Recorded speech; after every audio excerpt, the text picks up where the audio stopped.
Praise the Lord. Hallelujah. Good morning. સવારની સલામ.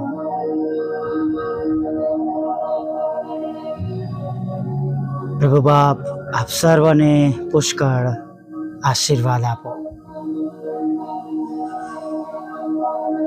જુઓ કેટલી સુંદર સવાર આપણા ઈશ્વરે આપણને આપી છે.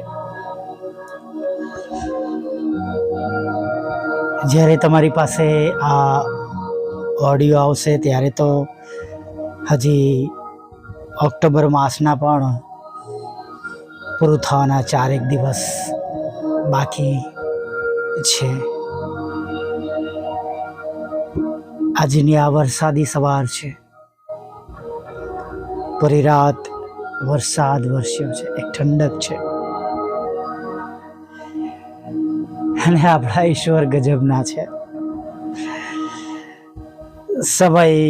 સમય પર માણસોની ધારણાની બહાર ઋતુઓને બદલી નાખે છે. હાલેલુયા. અને સમગ્ર સૃષ્ટિમાં તેમને બધું જ આધીન છે. Praise the lord. હાલેલુયા. અને જેમને બધું જ આધીન છે તેઓ શું આજે તમારા મારા માટે જે માંગીશું, જે કહીશું તે નહીં કરી શકે?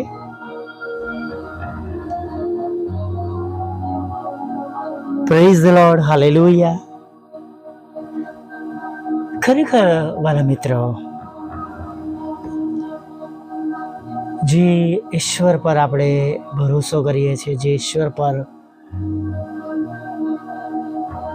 આપણો વિશ્વાસ છે, જેમના લોહીમાં તમે અને હું કરદાયેલા છે, જેમના રક્તમાં તમને અને મને પાપોની માફી મળી છે, જેમના માર ખાવાથી, જેમના સોળમાં તમને અને મને સાજાપણું મળ્યું છે.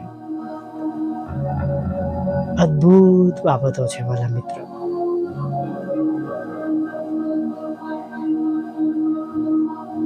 જેમણે તમારા અને મારા માટે વર્ષો અગાઉ પોતાનું રક્ત વેવડાવીને, મૂલ્ય ચૂકવીને તમને અને મને ખરીદી લીધા છે. Praise the lord. Hallelujah. Bible આપણને શીખવાડે છે કે ધનનો લોભ રાખવો નહીં. ધનનો લોભ રાખવો નહીં.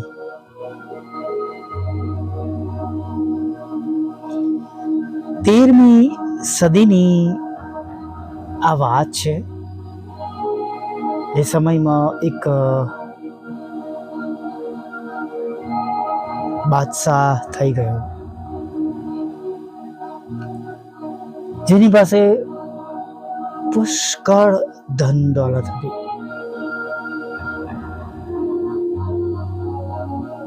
અને તેનો ત્રીજો વારસ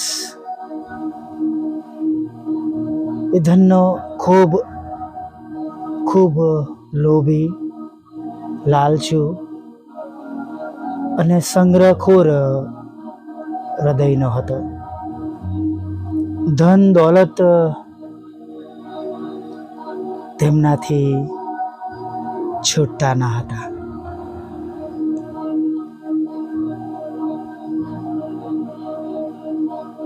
હવે અચાનક તેમને સમાચાર મળ્યા કે તેમના શત્રુ બીજા રાજાએ તેમના દેશ પર ચડાઈ કરી છે. અને આ બાદશાહે, જે ધનના લોભી હતા, તેમણે પોતાનું લશ્કર લડાઈમાં મોકલ્યું. પણ તેમની પાછળ જણા પર ખર્ચ કર્યો નહીં. એક લડાઈ લડવા માટે ઘણી બધી આવશ્યકતા હોય, ખોરાક પણ હોય, દવાઓ પણ હોય, હથિયારો પણ હોય, ઘણા બધા માણસો પણ હોય, અલગ અલગ સાધનો હોય જે લડાઈમાં ઉપયોગમાં આવી શકે.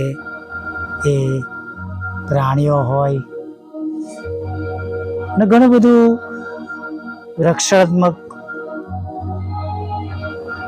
બખ્તર અને ઢાલ અને બચાવને માટે અને હુમલો કરવાને માટે ઘણા બધા સાધનો હોય. પણ આવું કંઈ ખર્ચ કર્યો હતો નહીં અને પરિણામે એ લાલચુ રાજાનું લશ્કર હારી ગયું અને એમનો દુશ્મન રાજા આવ્યો અને રાજાને પકડી લીધો, કેદ કરી લીધો અને એના ગળા પર તલવાર મૂકી દીધી. તારી પાસે જેટલું ધન, ખજાનો, મિલકત, સોનું, રૂપું, માણેક જે બધું છે મને આપી દે તો હું તારો જીવ નહીં લઉં. હવે જીવનનો સવાલ હતો એટલે રાજા એમને મહેલના ભોંય તળિયે લઈ ગયા. લગભગ 10 થી 15 રૂમ ભરીને બધો ખજાનો હતો અને પેલા દુશ્મન રાજા બહુ હસ્યા અને કહ્યું, અરે ગાડા રાજા, જો મારી પાસે આટલો ખજાનો હોત ને તો મારા લશ્કરને એવી રીતના મોકલત ને જે તારું લશ્કર છે ને કે જેની સામે કોઈ ટકી જ ના શકે. પણ તે ખજાનાને મહત્વ આપ્યું અને તને હું પાગલની ઉપમા આપું છું અને તને આ ખજાના સાથે જિંદગીભર રહેવાના માટે હું તને કેદ કરી દઉં છું. તારો ખજાનો છે, રાજ મારું રહેશે, પણ તું આ ખજાનાની સાથે તું કેદમાં રહીશ.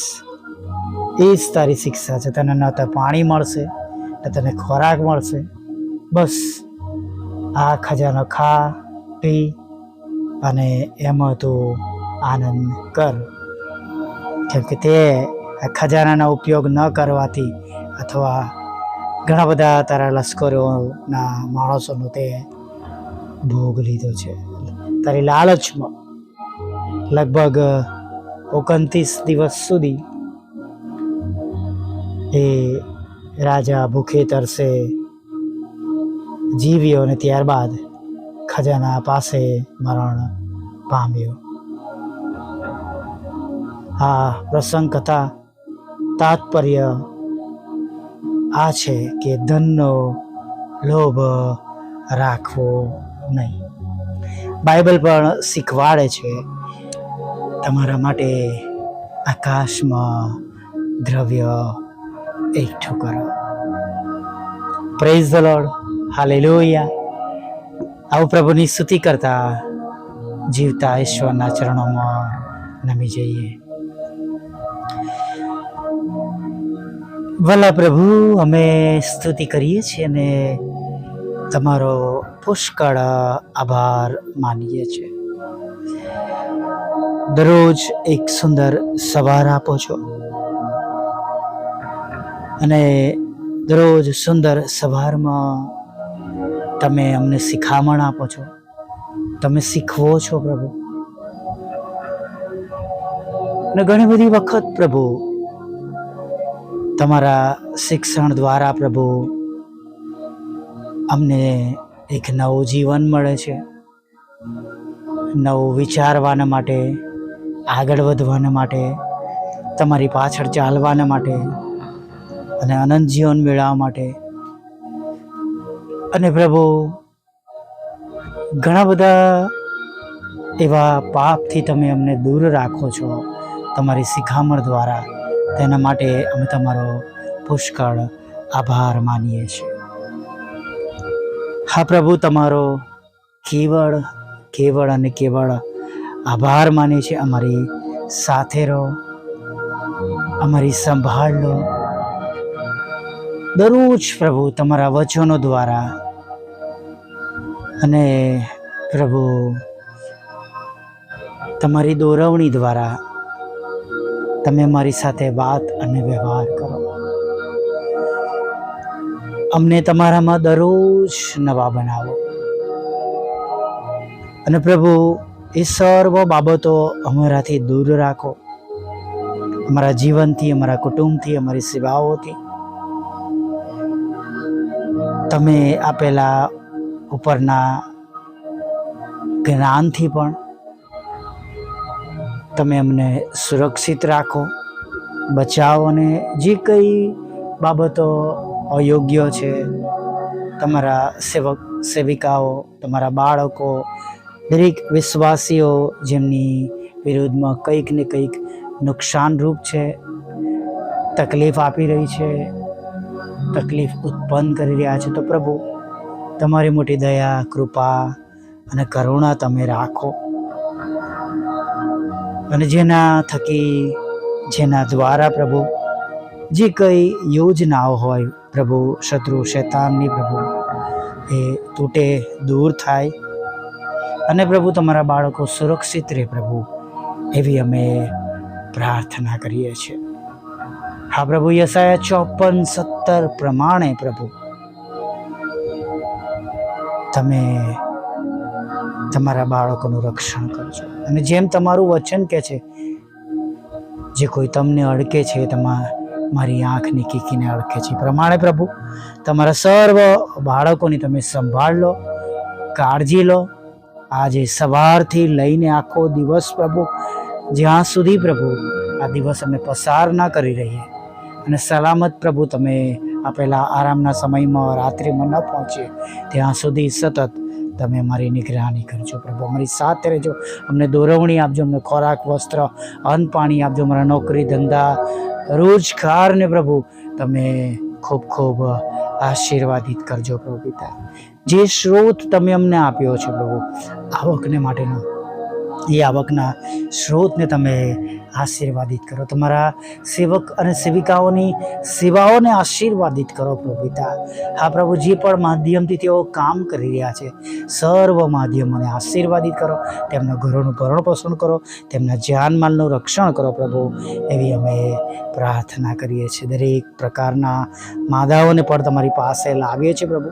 તમે પૃથ્વી પર હતા ત્યારે ઘણા બધા લોકોને તમે દરરોજ સાજાપણું આપતા હતા. અને પ્રભુ આજે અમે આ પ્રાર્થના દ્વારા જેઓ બીમાર છે દરેકને તમારી પાસે લાવીએ છીએ. તમારું લોહી, પવિત્ર રક્ત તેમના પર છંટકાવ કરે છે, તેમના પાપોની માફી આપો. અને પ્રભુ 39 ફટકામાં તમે દરેકને દરેક પ્રકારના રોગોમાંથી સાજાપણું આપો, એવી પ્રાર્થના કરીએ છીએ પ્રભુ. તમારા બાળકોની વિરોધમાં જે કંઈ બાબતો બનેલી હોય પ્રભુ, લડાઈ ઝઘડો, કોર્ટ કેસ, FIR, મિલકતના લડાઈ ઝઘડા પ્રભુ પિતા, કે પ્રભુ વારસાગત મિલકતના પ્રભુ પિતા, અથવા કોઈ પણ એને બાબતોના લડાઈ ઝઘડાને લીધે કોર્ટ કેસ, FIR હોય પ્રભુ, તમે દૂર કરજો. ફેમિલી કોર્ટના લડાઈ ઝઘડા પણ પ્રભુ તમે દૂર કરજો. પતિ પત્નીને એક રાખજો, બાળકોને મમ્મી પપ્પાનો પ્રેમ મળી રહે એવું તમે થવા દેજો પ્રભુ પિતા. હા પ્રભુઓના પ્રભુ, લગ્નનો આશીર્વાદ આપજો, બાળક ધનનો આશીર્વાદ આપજો. કુમાર્ગથી પ્રભુ તમે પાછા લાવજો. વ્યભિચારને પ્રભુ, ભ્રષ્ટાચાર અને પ્રભુ નશાઓ અને ખરાબ બાબતોથી તમારા બાળકોનું તમે રક્ષણ કરજો. અને તમે તેમના જીવનોને બદલજો, તેમને નવું હૃદય આપજો, તેમનો આત્મા નાશમાં ન જાય એવું તમે થવા દેજો પ્રભુ. જેમને વિદેશ જવું છે તેમને માટેના તમામ રસ્તાઓ પ્રભુ તમે ખુલ્લા કરજો પ્રભુ પિતા. અને પ્રભુ આઈએલટીએસના બેન્ડ આપજો, વિઝા આપજો, ઇન્ટરવ્યૂમાં પાસ કરજો પ્રભુ, અને જે કંઈ એક્ઝામ્સ જરૂરી છે પાસ કરીને પાસ કરજો પ્રભુ પિતા. અને પ્રભુ પ્રમોશન માટે, ગ્રેજ્યુએશન માટે, ભણવાના માટેની પણ જે કંઈ એક્ઝામ્સ છે તેમાં તમે તમારા બાળકોને પાસ કરજો. 10મા 12માના વિદ્યાર્થીઓને પણ પ્રભુ તમે સારી રીતના તેઓ તૈયારી કરે અને પાસ થાય સારા માર્ક્સથી, શ્રેષ્ઠ માર્કથી, અને પ્રભુ બધાથી અલગ રહે પ્રભુ, એવું તમે થવા દેજો પ્રભુ પિતા. હા પ્રભુ, જેમને પ્રભુ મકાન વેચવું છે, પ્લોટ વેચવો છે પ્રભુ, લોન જોઈએ છે, મકાન જોઈએ છે, નાણાંની જરૂર છે, તમે તેઓની જરૂરિયાતો પૂરી પાડજો. વિધરો, વિધવા બહેનો, અનાથો, મંદબુદ્ધિર લોકો, માનસિક રોગીઓ અને વિકલાંગોની પણ પ્રભુ તમે સાથે રહેજો પ્રભુ. એક તમારી સેવિકા છે જેમનું ખેતરમાં પ્રભુ અનિતિથી પ્રભુ કેટલાક નામો ઉમેરવામાં આવ્યા છે, કૃપા કરજો, દયા કરજો પ્રભુ.